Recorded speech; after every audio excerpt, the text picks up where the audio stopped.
tentang kesehatan mental bagi para pelajar karena hampir semua yang ada di aku ini merupakan mahasiswa atau siswa gitu. Kayak salah satu pengguna aku ini juga dia baru SMP. Kebetulan kemarin kan aku share ya di status. Terus banyak yang bilang iya karena kita punya tuntutan atau punya beban yang sangat-sangat banyak, apalagi misalnya kayak tugas sekolah, terus kayak kalau kayak aku gitu mahasiswa harus ikut kepanitiaan dan lain-lain sebagainya yang tentu ini sangat-sangat menguras banget gitu. Dan I think ya saya pikir gini loh, bukan hanya apa ya, bukan hanya orang tua atau orang dewasa ya yang mengalami kondisi kesehatan mental, tapi kita pun yang anak-anak sekolah atau anak-anak yang udah kuliah itu juga pasti ada tekanan mental tersendiri yang akhirnya bikin mereka itu jadi nggak produktif gitu.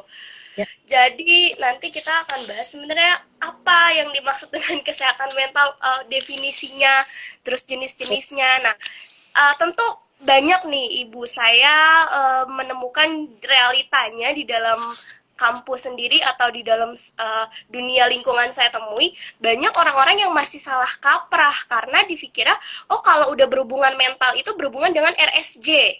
Nah makanya orang-orang tuh banyak yang takut gitu, maksudnya kok kamu ngebahas tentang kesehatan mental, emang kita stres, maksudnya emang kita butuh ke RSJ gitu. Nah jadi banyak orang yang mengkait-kaitan antara kesehatan mental itu sebagai tempatnya di RSJ.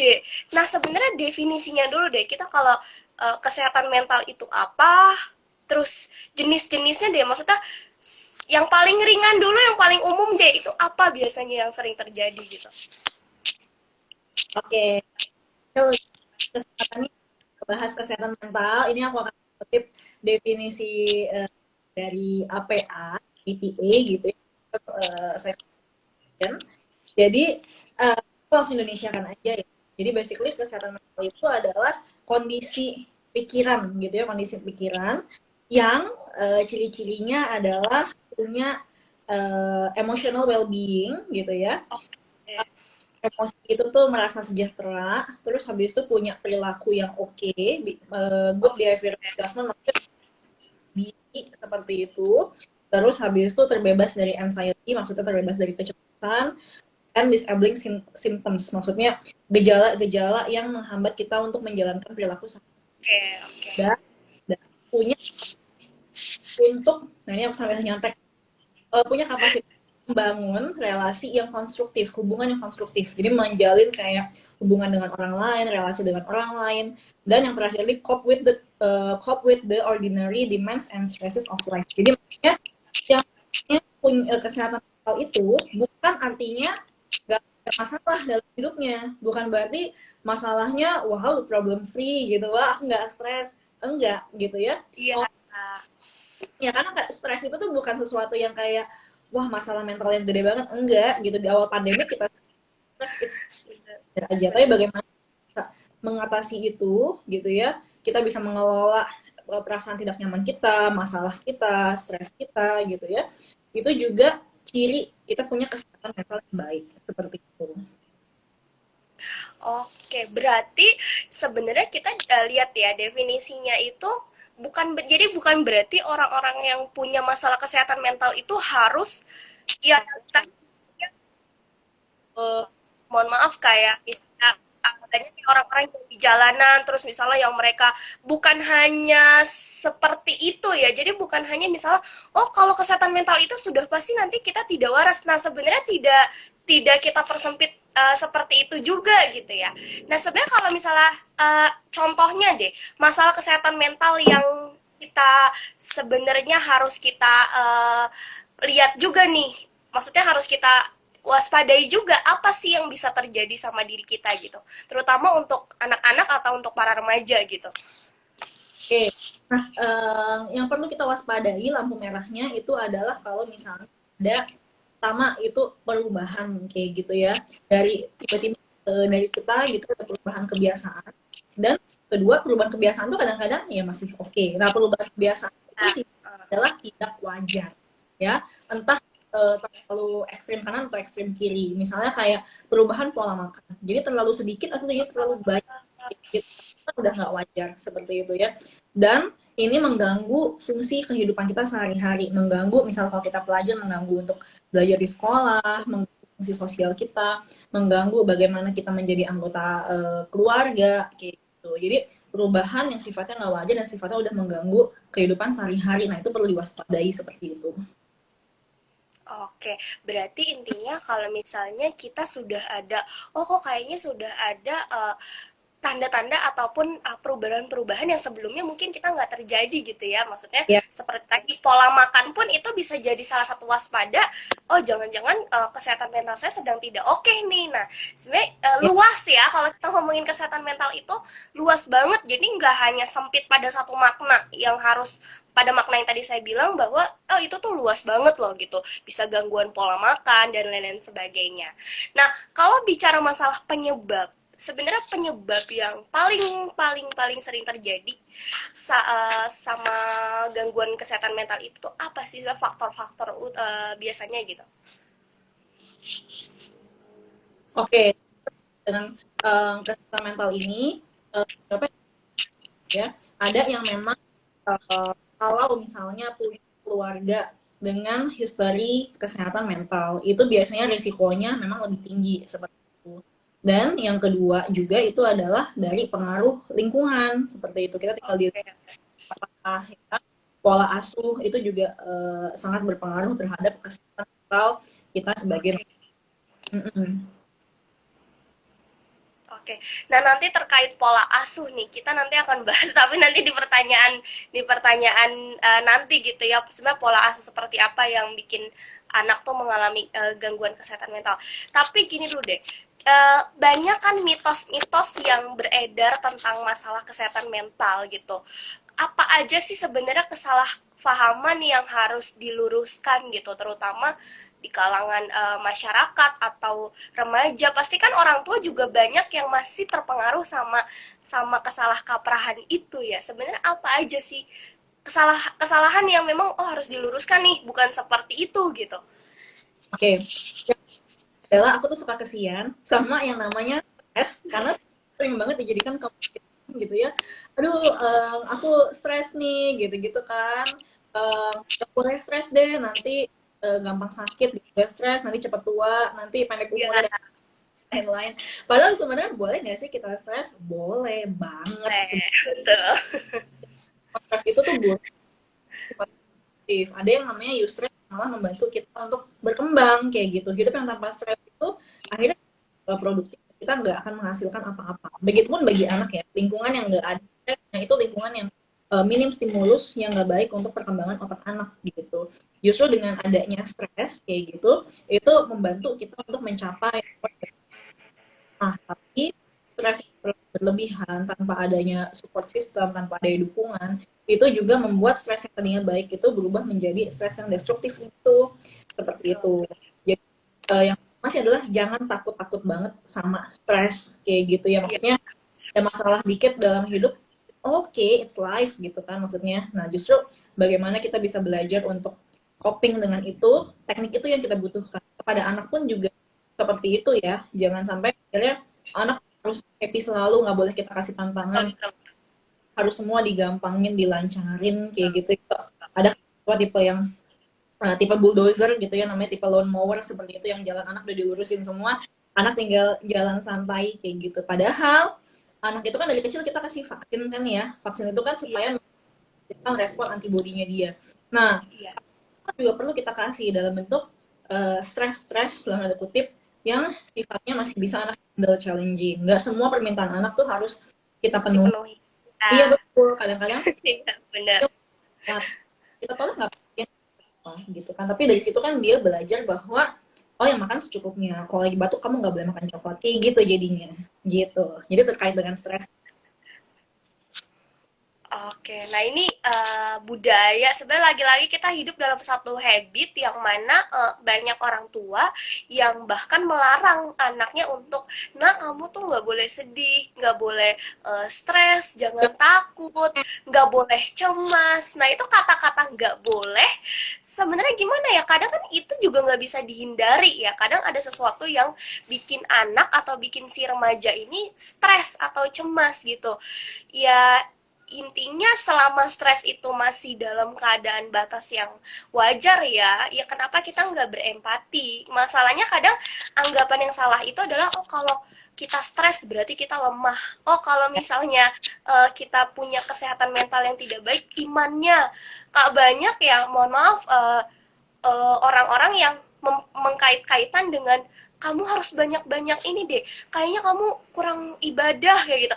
Padahal sebenarnya kita nggak tahu apa yang terjadi loh, kita nggak tahu apa yang terjadi gitu. Jadi iya, jadi lebih baik kita empati gitu, maksudnya kita memfasilitasi apa sih yang bikin kamu merasa demikian. Nah itu dia kesalahpahaman yang memang harus diluruskan gitu ya. Nah tapi banyak juga yang bingung istilah-istilah dalam kesehatan mental ya, entah pada anak, entah pada remaja atau siapapun yang mengalami.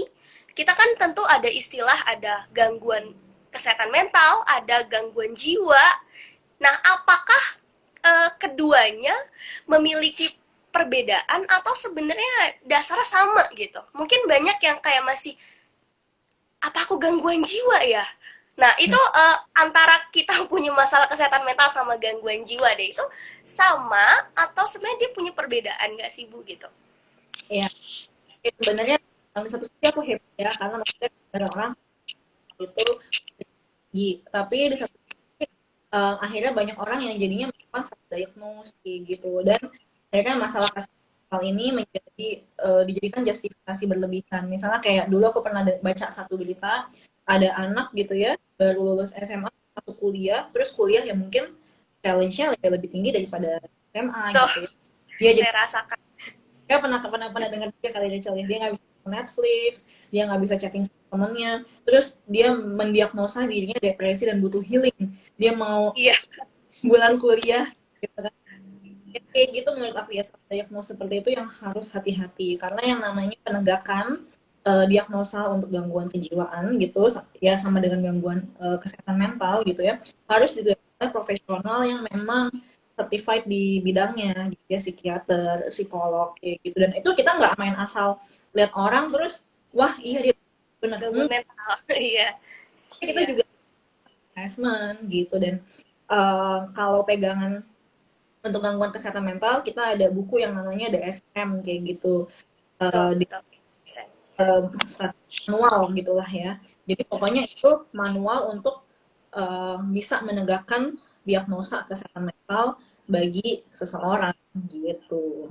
Jadi nggak bisa main asal gitu ya, sekali ketemu orang bener nih orang depresi gitu, nggak bisa kita kayak gitu juga ya, perlu Betul, ada betul. sesuatu gitu kan. Nah apalagi diagnos menurut aku itu hati-hati banget ya, kan sekarang kayak orang baca di Google terus habis itu ngerasa kayak ih kayaknya aku bipolar deh. Nah hati-hati tuh yang kayak Nah, sering gitu ya.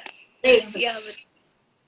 Betul, betul. Oh, Jadi, ibaratnya, iya, iya, benar-benar banget. ya Iya, bahkan itu, orang iya. dewasa ya, waktu itu teman aku ada yang konselor di sekolah, dan anak kelas 5 SD gitu ya bisa datang ke dia dan bilang gitu, Miss I have anger problem kayak gitu. Jadi dia dipanggil dia dipanggil karena ya, gitu kan, terus dia self diagnose diri sendiri, misalnya anak sekarang juga pinter-pinter gitu kan, Miss I have anger problem gitu, so I cannot help it.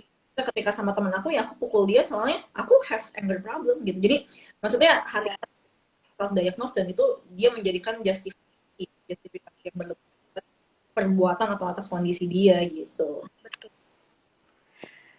Ya, memang itu banyak kasus-kasus seperti itu. Intinya ya, entah kita nyebutnya mau gangguan kesehatan mental atau gangguan jiwa, kita nggak boleh juga asal diagnose. Ketemu orang, sedih sedikit, putus asa sedikit, cemas sedikit, wah kamu gangguan mental nih.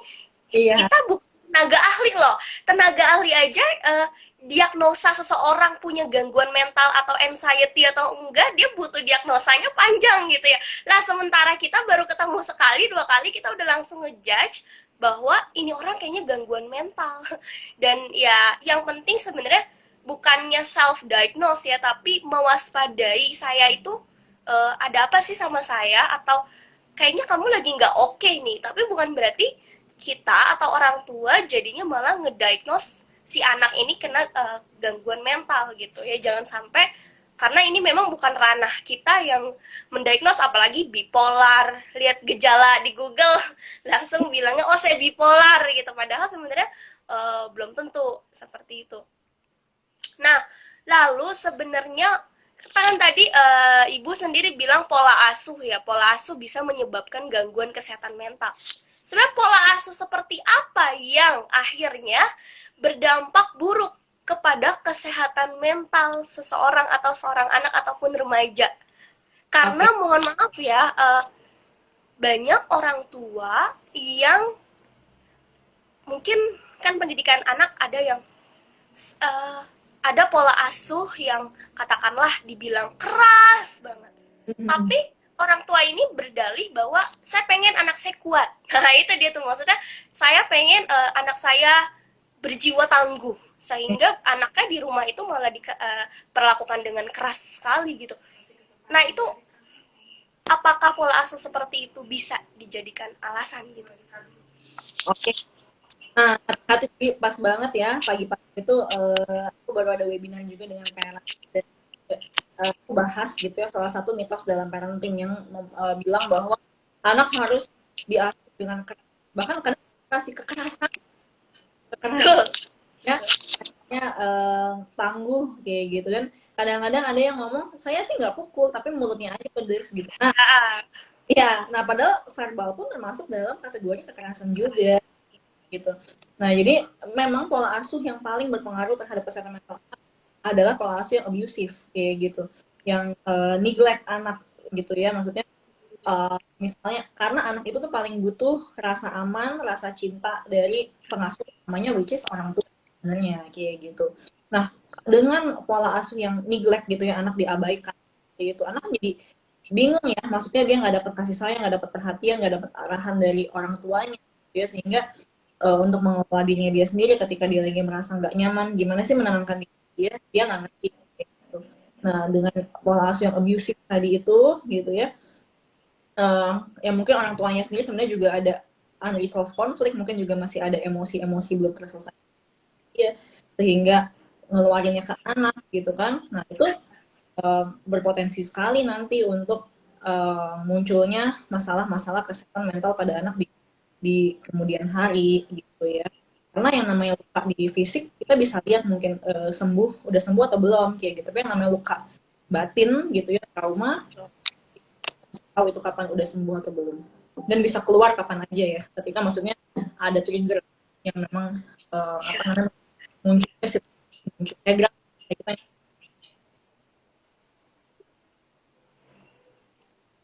Oke, oke. Kayak Ibu sebentar, kayaknya di Ibu agak putus ya sedikit tadi suaranya. Sorry, tes udah jelas belum Rachel suara? Masih agak putus sedikit, sedikit sih tapi. Oh gitu ya. Oke oke oke oke. Sambil jalan dulu aja kali ya. Iya, Eh, iya.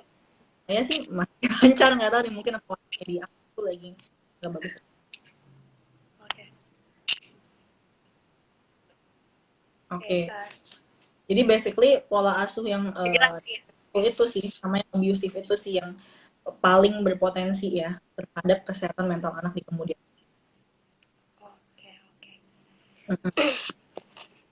Jadi sebenarnya peran pola asuh juga sangat-sangat mempengaruhi ya, apalagi tadi pola asuh yang keras. Sebenarnya itu bukan membuat anak jadi kuat ya, tapi malah berdampak kepada kondisi psikologis atau mentalnya di masa dewasa, mungkin dia nanti seperti apa, seperti itu.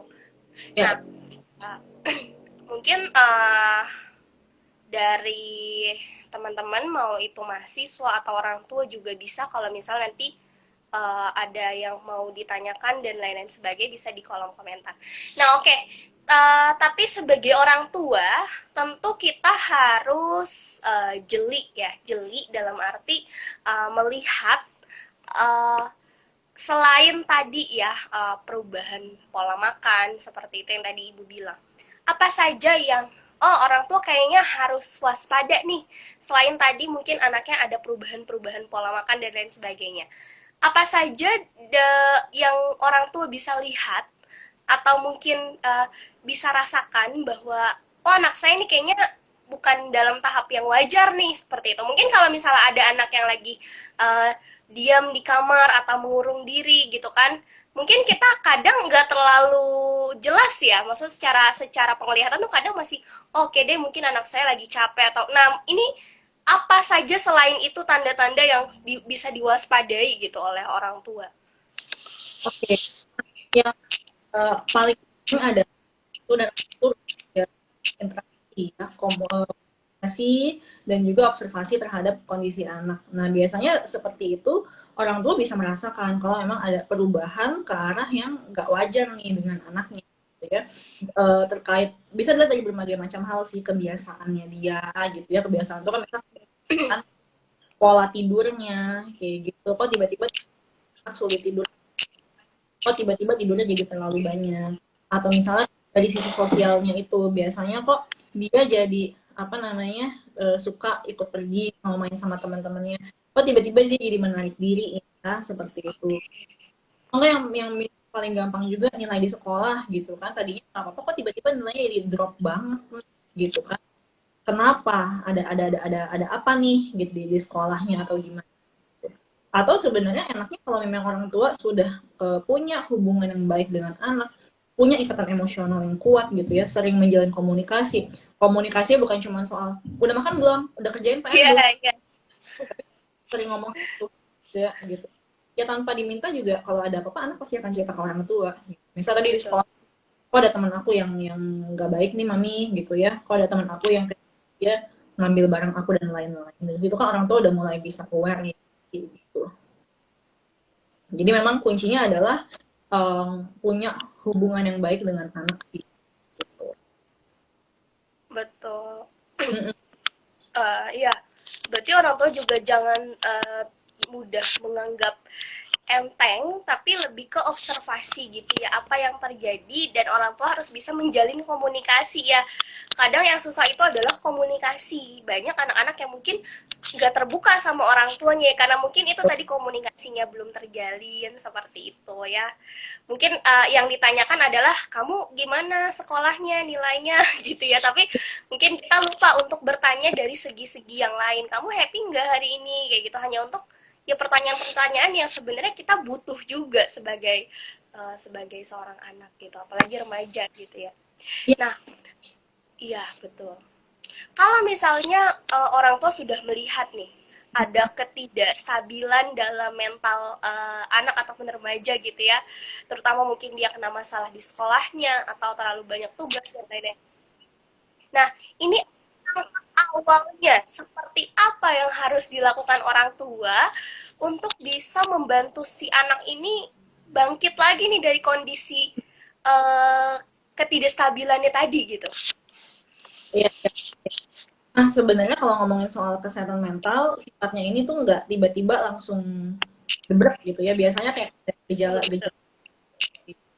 Nah, kadang-kadang yang kelolosan gitu adalah kita apa namanya menganggap sepele nih ketika apa namanya laporan-laporan anak, cerita-cerita anak tuh masih yang light gitu. Misal aku diganggu sama temen, kamu gitu aja ngambek sih, baper banget kayak gitu. Justru anak-anak, emosi anak ini perlu kita terima gitu. Oh ya tadi kamu kesal ya, kamu marah ya, kamu yang gangguin, emang temennya gangguinnya kenapa kayak gitu kan. Dan dari situ kita ajarin anak bagaimana cara mengelola emosinya dia, itu satu gitu. Lalu berikutnya yang kedua adalah kasih kesempatan anak untuk menyelesaikan masalahnya sendiri. Tapi tentu saja dengan bimbingan dari kita ya gitu. Nah ini emang balance-nya ini perlu kita jaga gitu kan. Jangan sampai juga kita ekstrim. Siapa teman kamu yang gangguin sini, mami samperin, terus maminya yang ke sekolah dan marahin temannya gitu kan. Nah itu kan juga gak baik ya, anak juga gak belajar gimana bertahan sendiri gitu. Tapi neglect perasaan anak juga jangan sampai seperti itu. So, balance-nya adalah kita terima perasaan anak dan kita ajak diskusi. Besok kalau teman kamu gitu lagi, kita baiknya gimana coba gitu kan. Udah, maksudnya udah diskusi caranya, oh ya, mami nanti aku coba deh, aku duduk jauh dari dia, nanti kalau dideketin aku akan bilang no, kayak gitu kan. Aku akan di kayak gitu, oke, good. Besok coba lakuin itu. Jadi kasih anak kesempatan untuk dia coba gitu ya, mempraktekkan strategi yang udah kita Iya. diskusi itu. Ya. Jadi bimbing dia bisa bisa defense dirinya sendiri kayak gitu. Oke, intinya orang tua mungkin tidak terlalu memberikan proteksi yang secara berlebihan banget ya. Maksudnya ada kalanya anak diberikan kesempatan untuk menyelesaikan permasalahannya sendiri, tentu tapi dalam koridor yang masih dalam pengawasan orang tua, tapi anak mungkin udah dilatih gitu ya. Nah, kalau kamu diganggu sama teman, nanti kamu seperti ini. Anak udah dilatih seperti itu sehingga dia punya punya resilience, maksudnya punya kekuatan untuk bisa Betul. menyelesaikan secara mandiri. Nah, ini seperti itu ya. Ya, Oke. ya, benar-benar benar-benar. Dan kita bisa mulai dari rumah sih, maksudnya kayak eh jangan memaksa anak untuk harus jadi penurut. Jangan paksa anak untuk jadi kita I see, ya, setuju, setuju. hargai ketika ketika anak ketika dia beda sama kita. So, secara fondasi anak punya sudah punya nih konsep diri bahwa aku berharga, aku layak, pendapat aku tuh Betul. dihargai loh, bisa. Jadi tuh ketika keluar dia lebih firm seperti itu. Kalau di rumah anak terus dipaksa nggak boleh ngelawan ya. Pokoknya mami bilang apa kamu Ya, nurut aja ya, gitu-gitu kan. ya. Nggak boleh kamu apa sih yang bagus menurut mami. Nah anak aduh berharga aku gimana menolak anak. Jadi ada sudah ada program dalam pikiran anak yang berpendapat bahwa anak tuh harus nurut. Anak yang nolak, anak yang anak yang dalam tanda kutip rebel kayak gitu ya, itu anak yang gak baik, anak yang buruk. Sehingga ketika keluar dia mau defense diri sendiri juga susah karena program yang ada dalam diri dia udah berlawanan kayak gitu. So dari rumah itu sudah boleh kita bangun gitu ya. Jadi nggak apa-apa anak sekali-kali menolak kita, dia bilang no, dia punya pendapat, it's okay, itu fondasi buat nanti dia bisa defense dirinya dia sendiri di luar. Betul, betul. Nah, ini ya betul. Ini parenting skill yang sebenarnya uh, apa ya, membiasakan anak untuk berani bersuara, maksudnya mengutarakan apa sih nah yang kamu tidak suka, yang kamu tidak suka dengan aturan-aturan yang kami buat, itu sebenarnya sangat-sangat penting dibandingkan anak komunikasinya searah gitu ya. Iya. Jadi betul sekali. Oke, tapi kalau misalnya kebanyakan eh, ketika kita misalnya masuk ke masa-masa remaja, banyak kalau teman saya dulu pernah nanya, gimana sih sebenarnya menghadapi uh, orang yang misalnya kondisi mentalnya memang sudah tidak baik-baik aja nih, tapi dia merasa bahwa dia itu baik-baik aja. Cuma entah orang tua atau lingkungan ngeliatnya tuh dia emang udah nggak oke sebenarnya nih, beda nih dari yang dia tadinya penyabar, terus kok sekarang jadi mudah emosi, jadi gampang cemas. Nah, tapi dia ngerasa saya oke kok. Nah, itu gimana cara menyadarkan orang-orang yang seperti ini gitu? Ada model orang yang kamu marah ya, enggak aku nggak marah, kata siapa aku marah Ya, gitu itu. ngomongnya enggak. Ada banyak orang yang kayak gitu ya. Ada ya. Iya, memang itu ya apa namanya, gajah tapi itu lebih gampang mengoreksi orang lain kayak gitu kan. Nah kalau seperti ini kita boleh ajak ngobrol sih gitu, sebenarnya apa yang dia rasakan. Bisa jadi dia merasa nggak ada masalah ya, karena itu tadi belief program yang tertanam di pikiran dia sejak dulu adalah ya orang tuh mesti baik-baik aja, mesti sehat-sehat aja. Kalau misalnya kamu marah, malah kamu tuh lemah kayak gitu. Ah, betul betul. Value kamu sebagai seorang manusia tuh langsung berkurang kayak gitu kan. Makanya di dalam diri dia sudah ada program proteksi itu, denial itu kan, bahwa gue nggak apa-apa, gue nggak ada masalah, apaan sih gitu-gitu kan. Nah kalau seperti itu ya boleh diajak ngobrol kayak gitu-gitu kan, kok lo nggak ada masalah tapi kenapa kayak gini aja lo marahnya sampai kayak gini. Nah gitu, jadi kita Iya. point out the apa namanya datanya gitu, the fact-nya tuh kayak gimana sih yang kita lihat bahwa kalau orang yang biasa-biasa aja, maksudnya tuh nggak kayak gini deh rasanya, gitu ya. Kok misalnya makan gitu ya, nggak kebagian makanan aja marahnya sampai balikin beja gitu kan, misalnya itu kan berlebihan banget kayak gitu ya. Atau eh, apa namanya nonton misalnya gagal dalam ujian, misalnya dia mau ujiannya dapat nilainya 9 dapatnya 88 bisa sampai berminggu-minggu kayak gitu kan, nah itu kan udah nggak wajar. Boleh point out fakta yang menurut kita gak wajar nih kalau kayak gini, seperti itu. Yang kedua, ah, kita bisa minta tolong dari orang yang dianggap figur otoritas oleh orang ini. Jadi kan dalam pasti kan ada yang dianggap figur otoritas ya. Misalnya Iya. guru, kita pandang deh ya, kalau dia ngomong kita dengerin gitu. Nah, nah biasanya kalau kita yang temen gitu, sekarang ngomong busa-busa juga nggak dianggap kayak gitu, karena begitu si figur otoritasnya itu yang ngomong padahal kata-katanya sama, nah dia lebih dengerin lebih gitu. Jadi itu kita minta tolong ya sama siapa figur otoritas yang dianggap oleh ini.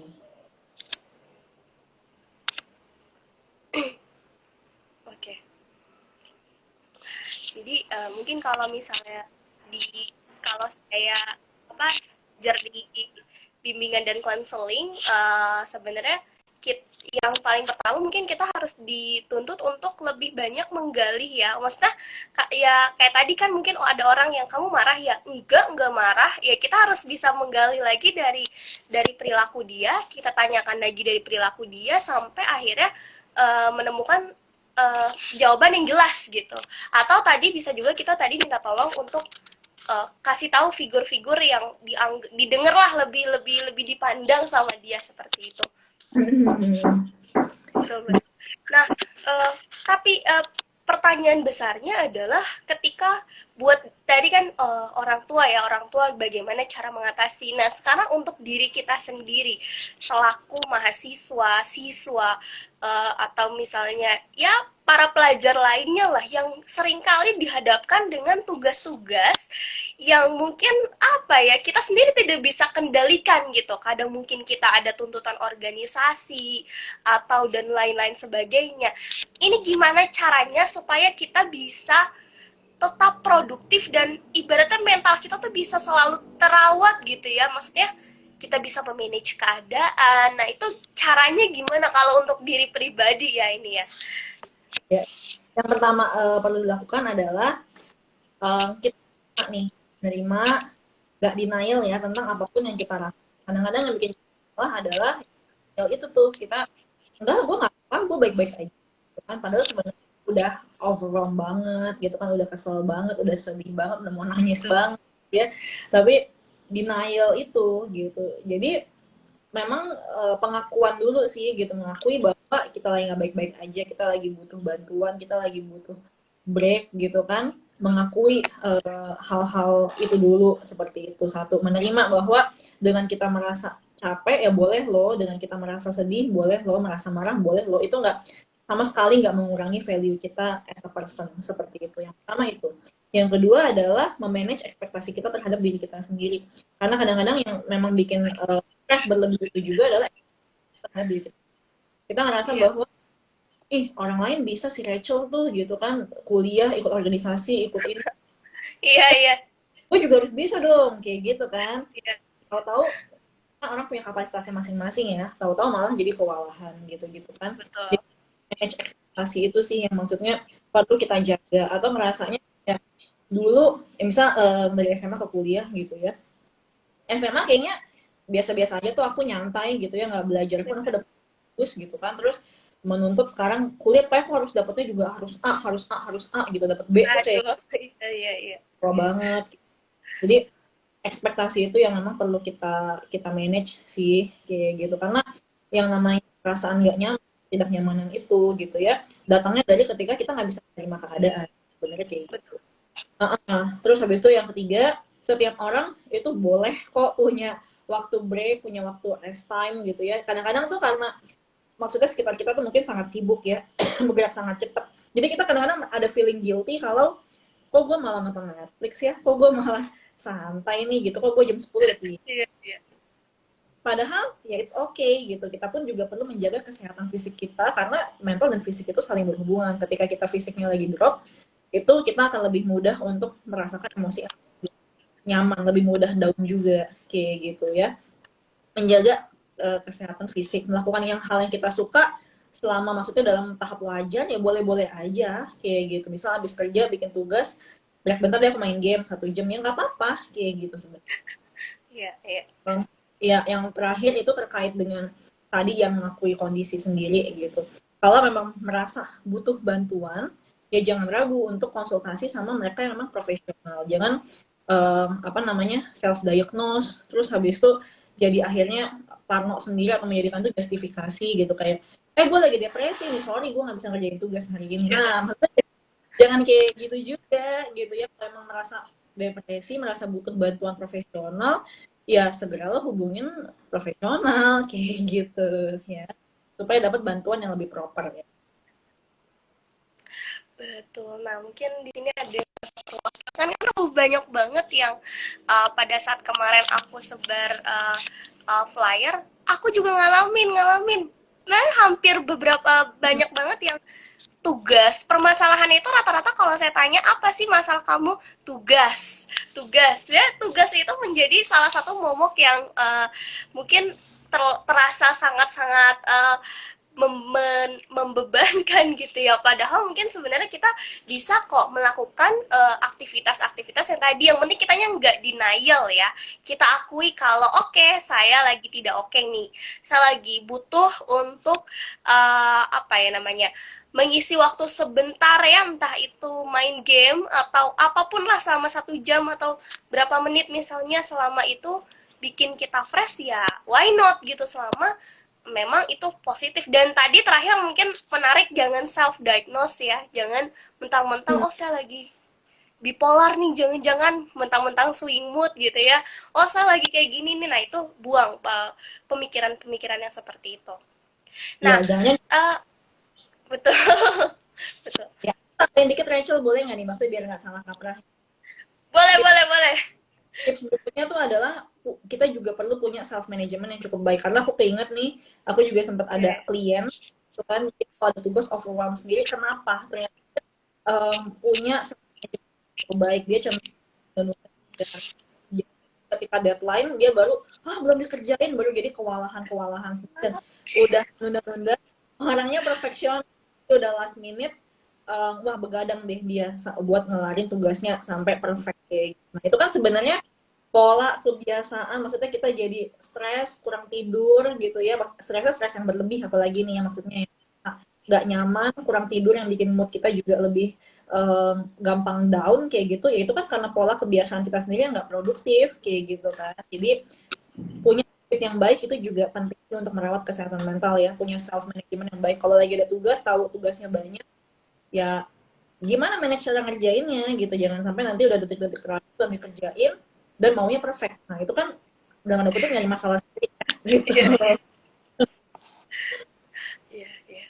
Ya jangan numpukin penyakit ya teman-teman, kalau bisa bisa dikerjakan seminggu atau berapa hari sebelum hari H ya kerjakan, jadi jangan sampai udah hari H kita baru kerjain, ya salah kita juga sebenarnya, maksudnya ya akhirnya malah jadi kita merusak juga visi kita sendiri, karena mungkin kita kerjainnya juga larut malam, terus akhirnya kondisi belajar juga nggak produktif, akhirnya kuliah juga jadi terganggu, sekolah jadi terganggu. Nah itu jangan sampai kejadian seperti itu gitu. Boleh teman-teman kalau misalnya ada yang mau diceritakan, ada yang mau di sharing juga boleh di kolom komentar sini. Nah tapi mengenai tenaga ahli ini, saya penasaran tenaga ahli. Ya. Jadi stigmanya juga psikolog dan praktisi kesehatan mental itu, entah kalau saya mungkin konselor atau BK gitu ya, itu dianggap sebagai oh kalau udah ke psikolog berarti saya tanda kutip gitu ya. Nah sebenarnya demikian nggak sih, karena kita stigma, memang ya kita nggak bisa pungkiri stigmanya itu kalau ke psikolog tandanya kita ODGJ gitu. Ya apa yang perlu diluruskan gitu dalam hal Ya. ini?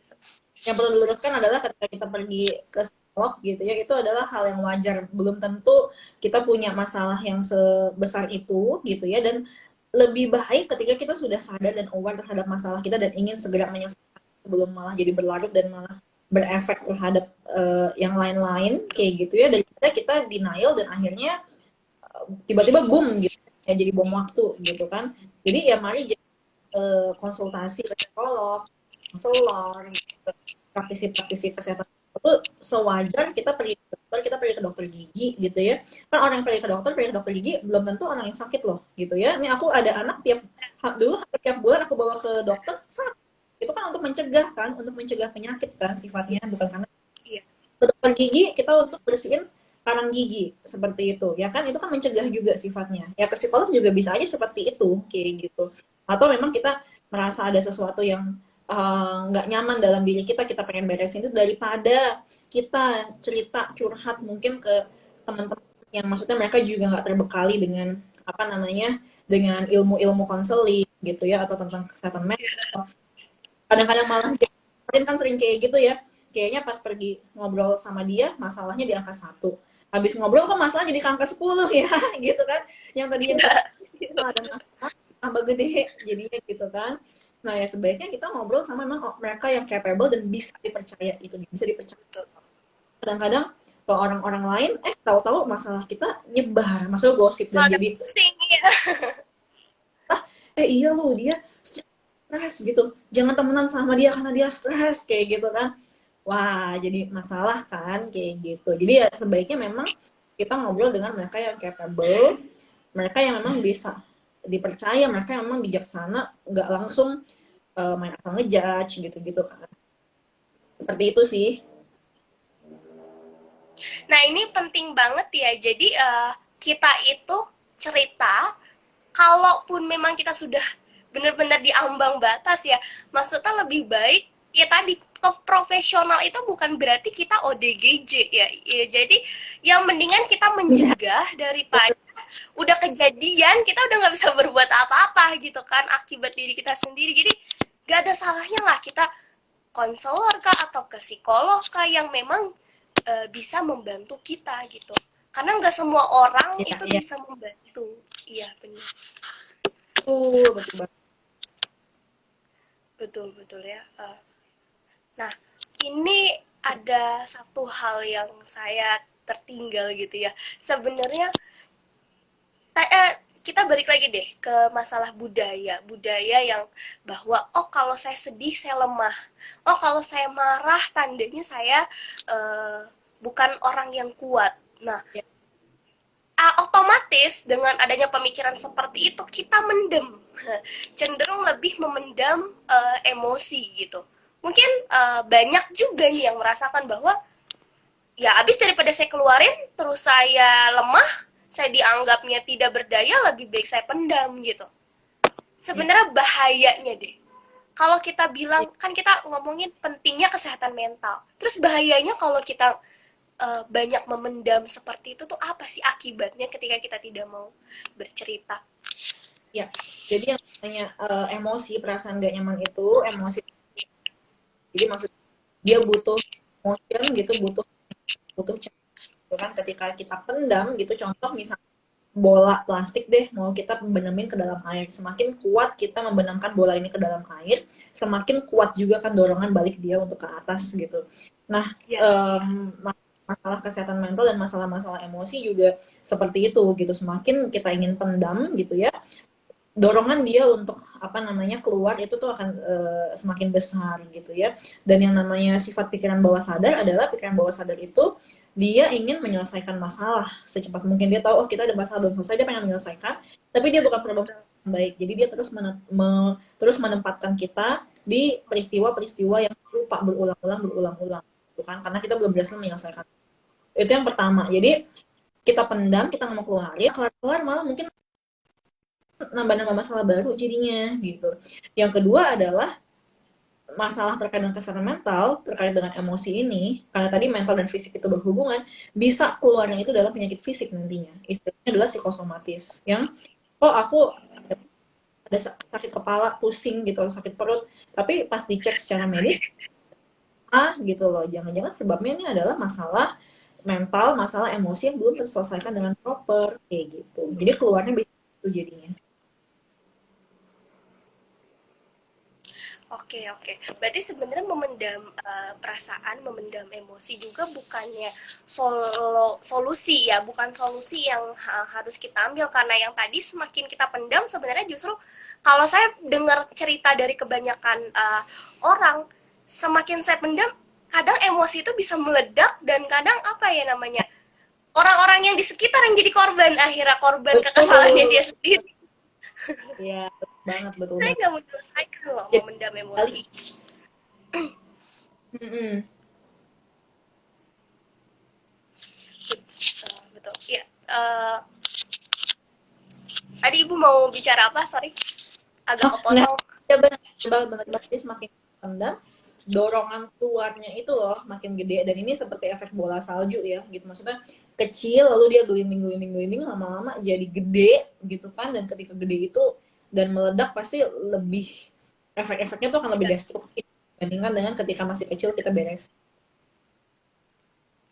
ya betul. Lebih baik dirapihkan ya, karena tadi kesehatan mental itu berhubungan sama kondisi fisik nih. Jangan salah orang-orang yang sering sakit kepala atau misalnya mengalami satu-satu penyakit yang tertentu, kalau dicek secara medis mungkin oke gitu ya, secara physically oke gitu ya, jangan-jangan coba cek deh dalam belakangan ini kamu lagi banyak beban nggak yang kamu simpan dalam waktu yang cukup lama, bisa jadi takutnya karena kesehatan mental itu gitu.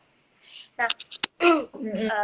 ini jadi sebenarnya kalau misalnya kita hanya berfokus ya kepada mungkin ini bisa jadi pembelajaran untuk uh, kita selaku orang tua atau pendidik gitu, yang mana kita mungkin mengharapkan bahwa anak-anak ataupun remaja ini kan harus bertanggung jawab sama akademisnya gitu kan.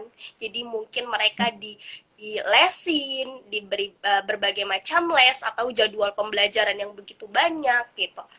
Sebenarnya kan Mm-mm. kadang lingkungan yang membuat stres ini juga kita tidak bisa menyalahkan 100% ya, tapi memang ada nggak sih batasan-batasan yang seharusnya apa ya, batasan antara mungkin kita kadang terlalu gimana ya, memaksakan anak untuk oke, kamu harus ngerjain PR sekian-sekian atau misal kamu harus belajar full gitu. Nah, ada nggak sih batasan-batasan yang sebaiknya ini tidak dilakukan deh, baik kepada anak-anak yang mungkin masih sekolah dasar ataupun kepada si remaja ini, supaya tekanan mentalnya juga tidak semakin berkembang gitu. Nah, itu apa sih Oke, batasan yang harus dimiliki oleh para pendidik dalam hal ini? oke, oke, oke. Nah, untuk terkait hal itu, kita pun sadar ya bahwa sebenarnya anak belajar belajar belajar buat apa sih? Tujuannya buat masa depan. Ya, dia masa depan sendiri, masa depan bisa bahagia, bisa sukses, gitu kan. Betul. Em, apakah dengan hanya belajar aja, belajar akademis aja itu bisa menjamin hal itu? Dengan anak misalnya dia hafal semua pelajaran, dengan anak bisa mengerjakan semua rumus gitu, itu jamin nih tiket, golden ticket gitu untuk nanti kedepannya pasti akan sukses. Kan sebenarnya belum tentu juga ya gitu, ada banyak hal-hal lain yang sebenarnya anak bisa pelajari di luar akademis gitu, dari pengembangan karakternya dia, soft skillnya dia, itu pun juga perlu dilatih dan perlu diasah juga kayak gitu. Jadi itu perlu kita perhatikan juga sih gitu ya. Dan yang namanya tenaga pendidik itu memang di setiap institusi pendidikan kan punya standarnya masing-masing, kita tahu, dan punya value-nya masing-masing kayak gitu ya. Ada yang memang apa namanya, dengan kurikulum-kurikulumnya mungkin lebih, ada yang memang fokusnya ke spiritual, ke pendidikan agama, ada yang fokusnya memang ke akademis gitu ya, kan memang kita sudah ada apa namanya, porsinya masing-masing kayak gitu kan. Tinggal nanti bagaimana sebenarnya sebagai orang tua itu memilih mana yang paling cocok untuk kondisi anak saya kayak gitu. Kan ada anak yang memang ketika dia masuk ke sekolah dengan tuntutan akademik tinggi, memang bisa ya wajar aja ya. Tapi nggak semua anak bisa kayak gitu juga gitu. So kita perhatikan kondisi anak sih gitu. Satu hal misalnya, satu sekolah, satu les yang baik untuk anak A belum tentu baik untuk anak B Ya, loh. setuju. Kondisinya kan beda-beda ya.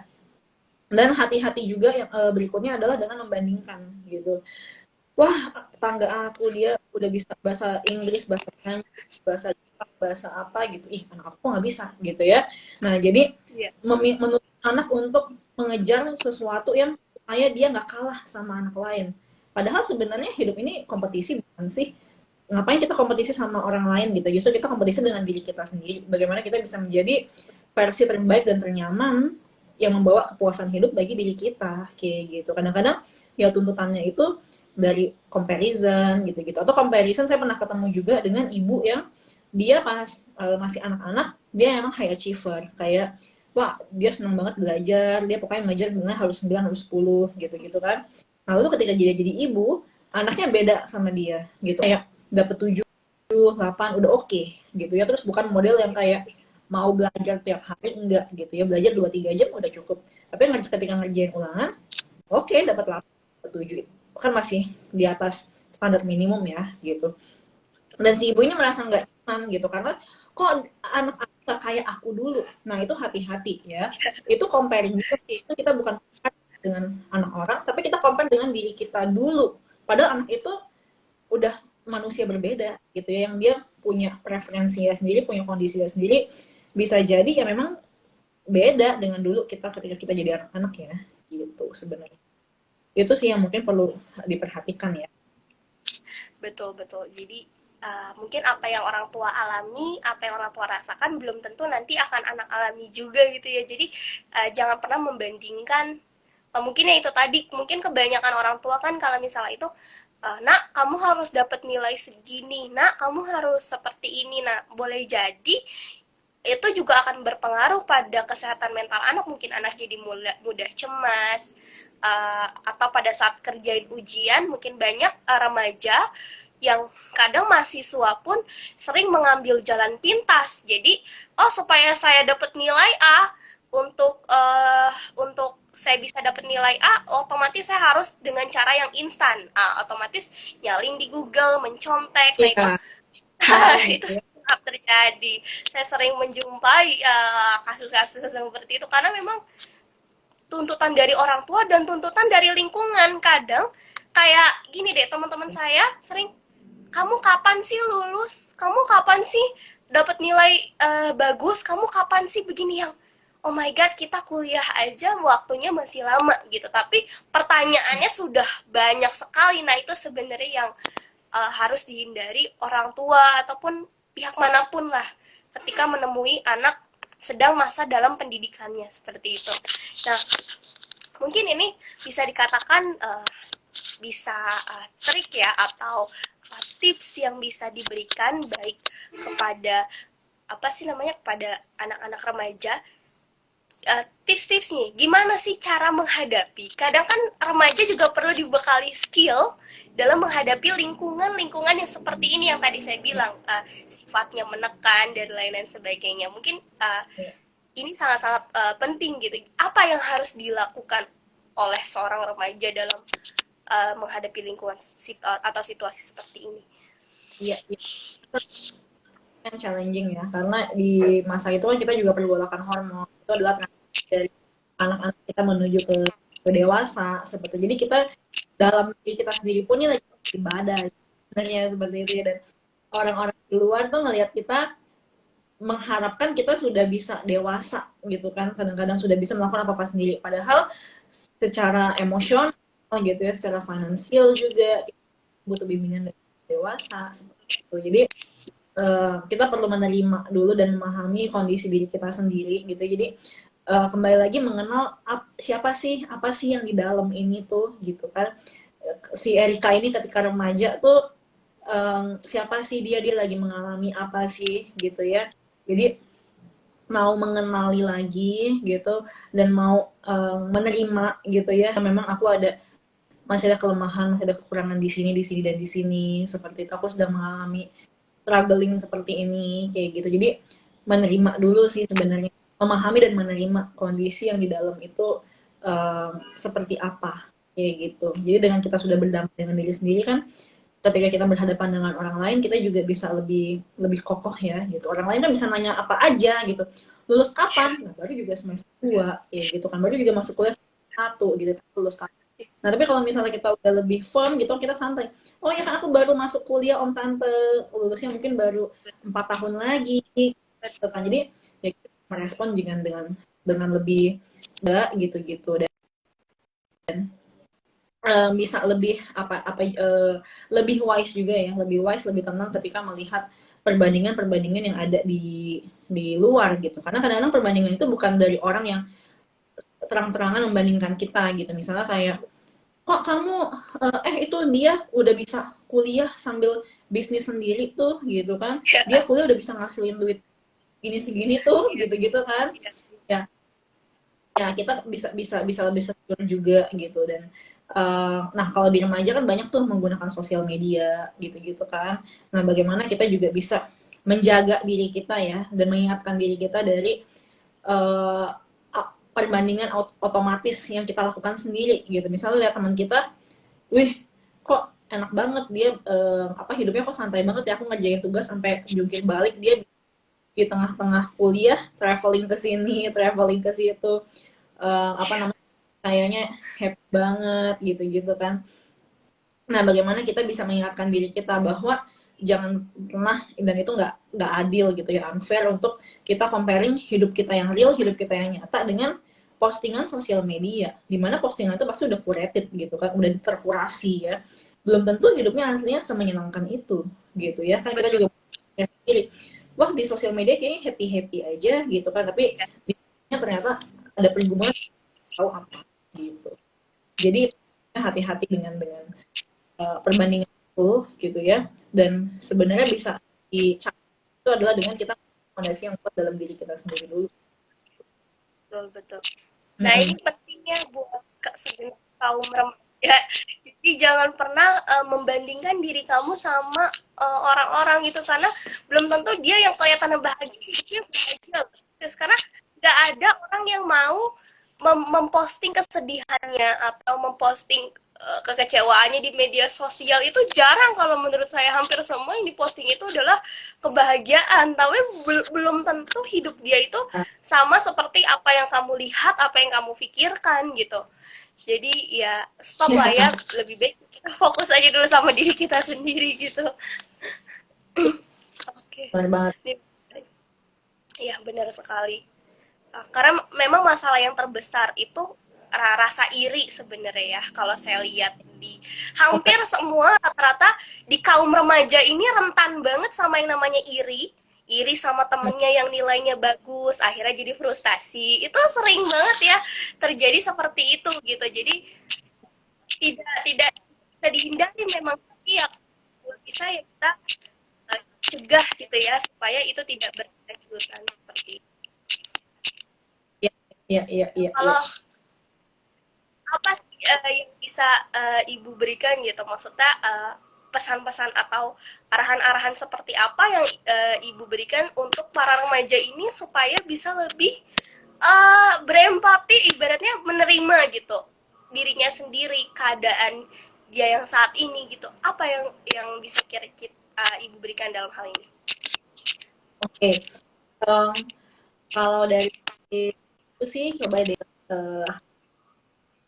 kita luangkan waktu, nggak usah gitu, mungkin 30 menit sebelum tidur gitu ya, atau mungkin lebih singkat lagi 10 menit, 15 menit, 10 menit untuk kembali ngobrol, kita mengenali diri kita ya gitu. Mungkin dengan cara bisa menulis jurnal gitu ya, mengambil momen hening seperti itu kan, dalam tanda kutip kontemplasi kayak gitu kan ya, untuk kita lebih memahami diri kita sendiri ini seperti apa. Dan misalnya kalau kita tulis gratitude journal gitu, hal-hal apa saja yang sudah baik dalam diri kita, hal apa saja yang bisa kita syukuri kayak gitu ya.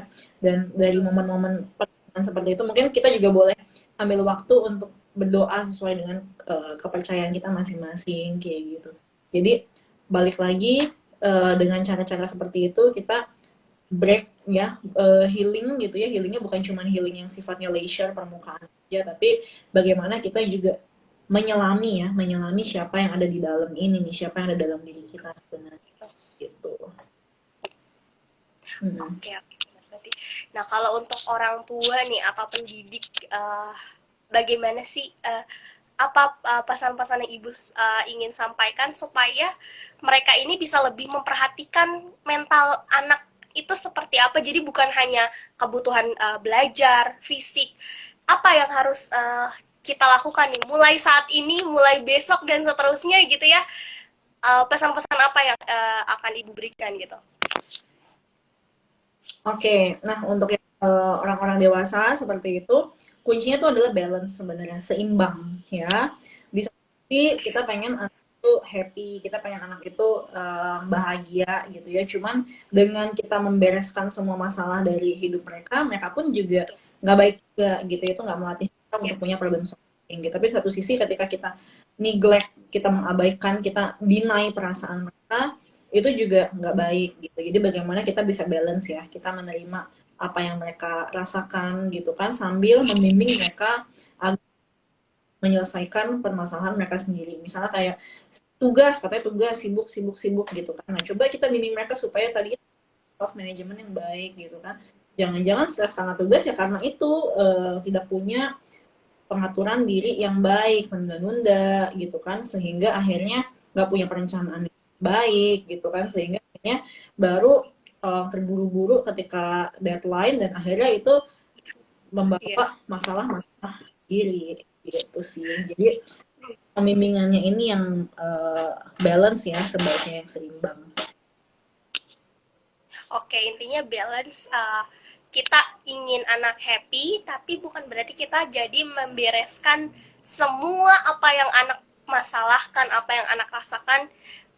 Mungkin akan lebih baik anak diberikan kesempatan untuk bisa memanage apa sih emosinya dan juga menyelesaikan permasalahannya, tapi masih tentunya masih berada dalam bimbingan orang tua gitu ya. Jadi tetap anak dilatih untuk punya uh, problem apa penyelesaian masalah yang baik gitu untuk kedepannya, karena kan kita juga nggak selamanya ada di samping anak ya. Nah, uh, jadi juga iya, maksudnya kita juga tidak selamanya ada di samping anak 24 jam kita ada standby sama anak gitu. Ada kalanya anak ya berpisah sama orang tuanya gitu. Jadi lebih baik ya seperti yang tadi Ibu bilang, anak harus dibiasakan untuk uh, bisa memecahkan masalahnya sendiri. Nah, seperti ya itu. betul banget. Ya, luar biasa sekali Ibu pembahasannya. Kak, nanti saya izin untuk share di YouTube ya mungkin ya, karena Boleh, boleh banget. ya nanti saya share juga di sini gitu. Terima kasih Ibu pembahasannya, mudah-mudahan bisa jadi manfaat khususnya. Iya.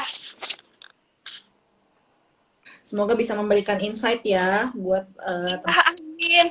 Iya, kemarin juga saya taruh di status WA ada juga yang komen, iya ya ampun ini masalahnya relate, karena banyak teman-teman. teman-teman saya yang mengeluhkan juga tentang hal ini, terutama tugas sekolah dan lain-lain sebagainya. Nah, mudah-mudahan ini bisa jadi sarana yang bisa menjadi insight lah buat kalian semua, supaya sama-sama bisa jangan hanya memperhatikan kesehatan fisik deh, tapi perhatikan juga mental kita atau perasaan kita, kondisi kita itu sedang oke, apa sedang tidak baik-baik saja. Nah gitu. Oke, terima kasih Ibu pembahasannya luar biasa sekali. Mbak Rachel. Mudah-mudahan sukses selalu dan tetap selalu memberikan inspirasi dan pembahasan-pembahasan yang menarik buat para orang tua yang membutuhkan. Oke. Kesempatan ya, semoga bisa ngobrol-ngobrol lagi berikutnya ya. Iya, iya. Terima kasih Ibu sebelumnya. Oke, happy weekend semuanya. Iya. Bye. Oke, teman-teman, terima kasih. Mohon maaf saya tidak bisa menyapa satu persatu, tapi nggak apa-apa, nanti saya share lagi. Terima kasih, dan mohon maaf apabila kami ada kesalahan kata, kurang lebihnya. Assalamualaikum warahmatullahi wabarakatuh. Bye. Bye-bye.